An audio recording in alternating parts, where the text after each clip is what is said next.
Welcome, podcast listeners. Today we have a special guest, Fatima Bano, a data analyst who's going to tell us about the Facebook scandal. Hi, Fatima.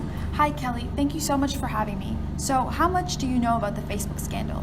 Well, I know a few details, but could you tell me more? Yeah, so what happened was around 3 years ago in 2016 during the election, what happened was that Facebook had secretly partnered up with a firm named Cambridge Analytica, and what happened was that they had accessed 50 million Facebook profiles in order to get private information. In fact, they had even sent out what seemed like innocent surveys to certain profile members, and they had taken the information from those surveys and other profile features, and they actually used that information to influence the campaign. So right now there's still investigation going on, but many people believe that Trump's win and his win was as a result of the campaigning that was influenced by their private information. Wow, I knew that Mark Zuckerberg founded Facebook in 2004 for the students in his college class to match the names and faces, but I didn't know that it would be used for this purpose. Yeah, actually a lot of people were in shock like you that Facebook, such a high social media platform, was exposing its users. A lot of people really believed that Facebook was a very loyal type of platform. However, they were really in shock that they were misusing their information like this. Oh, now that you've told me all the details, it kind of reminds me of a book I read. 1984 by George Orwell. Yeah, a lot of people connect a lot of real life scenarios to that book. In fact, the Facebook scandal is an excellent example and connection to that book itself. So what connections are you making? Well, the Facebook scandal connects to the novel in very many ways. Both the novel and the scandal raise issues regarding the invasion of one's privacy. For example, millions of Facebook users were robbed their privacy when they were manipulated in completing surveys, and their private answers were actually used to influence the campaign itself. It's shocking to think that Facebook and the firm had improperly obtained access for over 50 million user profiles to help gain an unfair advantage in the election. This just shows how our private thoughts are not that private. Everything that you expose on the internet is not private at all. By filling out a profile or by simply filling what seems to be an innocent survey, there's not a guarantee that your private information will actually remain private, especially on a place like the internet. This was evidently seen through the Facebook scandal. Millions of American Facebook users were partially responsible for influencing the election and Trump's win, whether they knew it or not. This just shows how drastic consequences of your thoughts being exposed can be. In 1984, similarly, people's thoughts were exposed as they were being constantly monitored by telescreens. If certain thoughts were exposed, this can actually lead to dangerous consequences for that person in that book. The main character, for example, Winston, as a result, is always in fear that the telescreen can tell that he is committing a thought crime, which is basically an illegal thought that is against the party. For example, a quote from the book that greatly illustrates this reads, "It was terribly dangerous to let your thoughts wander when you were in any public place or within the range of a telescreen. The smallest thing could give you away. A nervous tic, an unconscious look of anxiety, a habit of muttering to yourself, anything that carried with the suggestion of abnormality, of having something to hide." Page 60 of that book. So this just shows that your thoughts are just being constantly exposed, whether you know it or not. The only difference is that in the book it's on a telescreen, and in real life we're seeing it evidently through Facebook. Oh, that's a really good connection. Yeah, so with the invasion of privacy, the biggest connection between the two is that they are able to invade your thoughts and your privacy and actually use it against you. So for the Facebook scandal, they used it in the election, and in 1984, they used it to control your life and make sure that you're not going against the party. So Kelly, what do you think? Do you see any connections as well? Yeah, I see similar connections to 1984 relating to invasion of privacy. And since people have become so dependent on their devices and on social media, people often forget that these websites are capable of monitoring and tracking everything that you do. And because of that, people tend to share their intimate information because they think of the platform as a place where they can just freely communicate with others without having their privacy invaded. And this relates to the novel when Winston and Julia discover that the telescreen was listening to them the entire time. So the quote is on page 230 and it reads, "You are the dead," repeated the iron voice. It was behind the picture, breathed Julia. It was behind the picture, said the voice.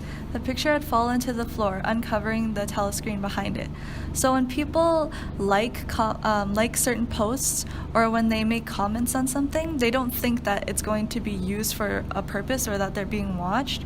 Just like how when Winston and Julia were in Mr. Charrington's room and talking about their thoughts, they didn't think that the telescreen would be watching them, but it really was. So that relates to the invasion of privacy in 1984 and in the Facebook scandal.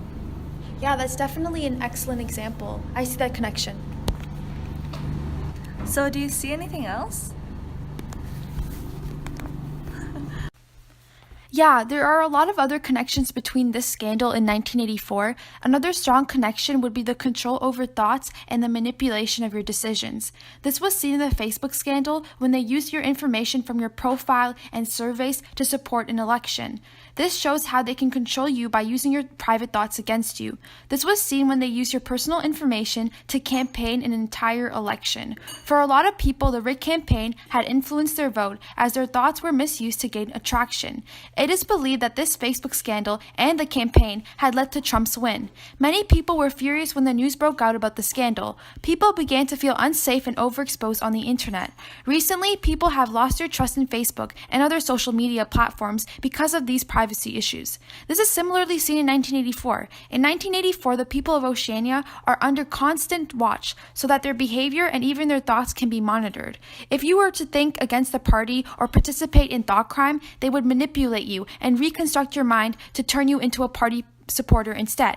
For instance, O'Brien explains what happens to thought crime criminals to Winston. He tells Winston, "We convert him. We capture his inner mind. We reshape him. We burn all evil and all illusion out of him. We bring him over to our side, not in appearance, but genuinely, heart and soul. We make him into one of ourselves," which is on page 267. This quote from the book has a strong connection to the scandal. In both cases, they influence people to shift their beliefs and thoughts in order to gain favor and power. This just shows how they can use your thoughts against you and how they can prevent you from controlling your own thoughts and decisions. This shows the ability of high-profile platforms or authoritative figures to manipulate the population in order to gain favor and power. Yeah, that's a good point. So, Kelly, do you see any connections between the novel and the Facebook scandal when it comes to the manipulation over the public? Yeah, for sure. So in 1984, there's manipulation of the polls through the lies told by the party over the telescreen, as well as all of the things they sent out in the Ministry of Truth. And for the Facebook scandal, Mark Zuckerberg manipulates the consumers by constantly saying that he's going to put the consumer's interest first. So in January, he said that it would be a serious year of self-improvement for Facebook and that he would improve it. And that was before the scandal. But obviously he didn't, because when the scandal happened, he had to issue another apology in which he said, "We have a responsibility to protect your information, and if we can't, we don't deserve it." As well, before that, he was quoted to say that people who were willing to give him access to their data and their personal information were dumb. So it kind of shows that although Mark Zuckerberg doesn't really care about the public's interest and their privacy, he wants to put forth the image that he does, so he has to put those ads out. So this relates to 1984, especially in the quote on page 42, in which it says, "As short a time ago as February, the Ministry of Plenty had issued a promise, a categorical pledge were the official words, that there would be no reduction of the chocolate ration during 1984. Actually, as Winston was aware, the chocolate ration was to be reduced from 30 grams to 20 at the end of the present week. All that was needed was to substitute for the original promise a warning that it would probably be necessary to reduce the ration at some time in April." So as you can see in the book, it's a similar situation in which Facebook is trying to convince the public that they're doing it in the public's interest, but really that's not the case. So it's kind of like a broken promise, and it really shows that Facebook is only after the profit and the power, and they're willing to sacrifice the user's privacy, but they try to convince the users that they're doing it for their interest anyway. Yeah, that's definitely a very good connection I see there. Yeah, I see a lot of connections that we're making, but there's also a lot of differences between the two. Yeah, there are a lot of differences between the two also. The greatest difference I see between the novel and people in real life is their different attitudes towards technology. In the real world, we love our technology. We spend hours and hours on our phones and we spend thousands of dollars on new devices. Technology has become a fundamental part of our lives and we cherish it, even though there are many dangers that come with the use of technological devices and the internet. In 1984, it is the total opposite. The main characters show that they hate the telescreens, microphones, and other technological devices that disconnect them from one another.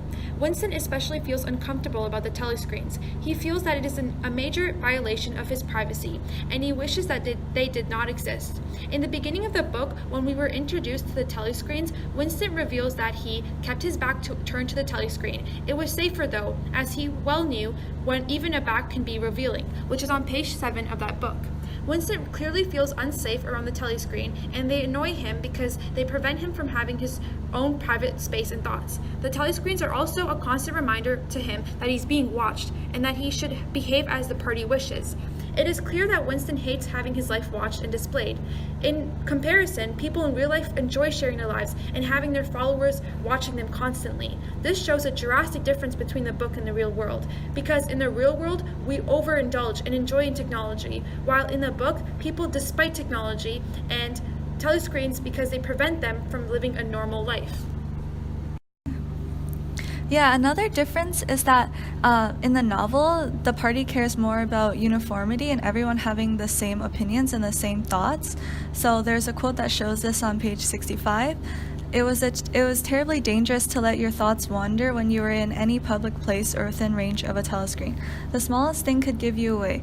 A nervous tic, an unconscious look of anxiety, a habit of muttering to yourself, anything that carried with it the suggestion of abnormality, of having something to hide. So this quote shows to what extent the party cares about what you think and the content of your thoughts. But in the modern world, it's not so much whether you're on Trump's side or someone else's side. It's the information and the data from your browsing history. So the big corporations, what they really care about is how much money they can make from tracking your information online. And that's why there's so much personalized advertisement nowadays. Yeah. That's all? You can just cut it off. So there are a lot of other differences and connections between the book and the real world. Obviously, the ones that we went over today were the main ones, and they just give you a greater insight of what's happening currently in the world today. Yeah, definitely. Yeah, I definitely feel like I've gained thank you so a much lot of for new coming. insight. No, thank you so much for having me. Learned a lot about different points of view on the book and in relation to the Facebook scandal. 1984 and any real life events, make sure to tweet us at Kelly Podcast, and see you next time.